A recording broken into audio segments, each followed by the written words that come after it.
Bonjour, dans cette vidéo, je vais vous présenter quelques applications concrètes et pratiques de l'outil Socrative en sciences et en technologie. Donc, comme j'ai montré dans la présentation Geniali, Socrative a plusieurs fonctionnalités importantes dans toutes les matières, mais dans cette vidéo, je vais vraiment me concentrer sur ma pratique qui est les sciences et les technologies.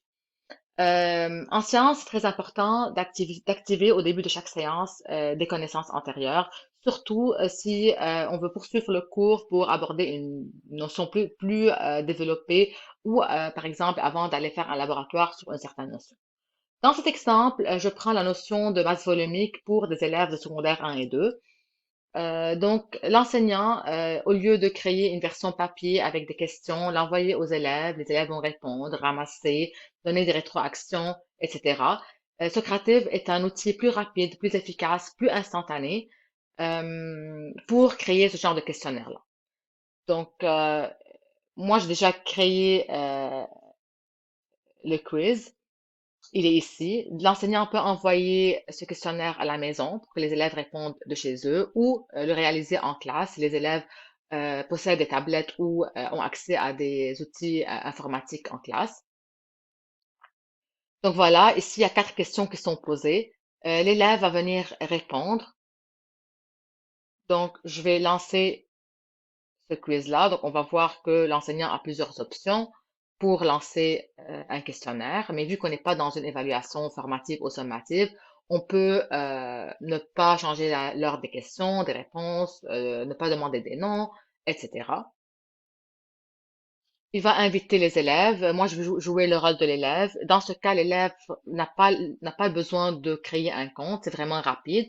Il a juste besoin de scanner le code barre, rentrer son nom ou non, dépendamment des exigences de l'enseignant. Il va venir commencer à répondre à ces questions.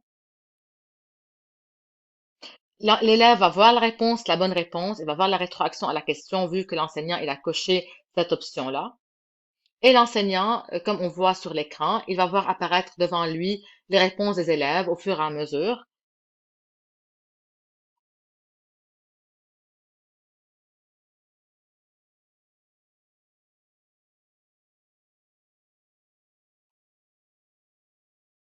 Donc, on voit que l'élève ici a eu deux bonnes réponses, deux mauvaises réponses.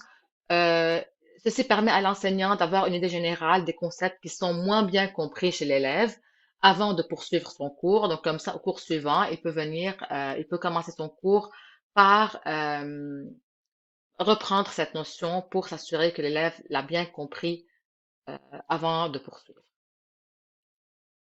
Donc, cette fonctionnalité dans Socrative est vraiment très intéressante et elle est rapide. Elle permet à l'enseignant de gagner son temps, donc il gagne du temps à travers cet outil-là. Et l'élève aussi, parce que de cette façon-là, l'élève, il a vraiment un retour instantané. L'enseignant, quand il envoie le rapport à ses élèves, dans leur boîte courriel, ceci est vraiment conservé. Donc, avant une activité ou une évaluation, l'élève pourra revenir à ce rapport-là, voir euh, comment il a répondu et les bonnes réponses ainsi que la rétroaction individuelle.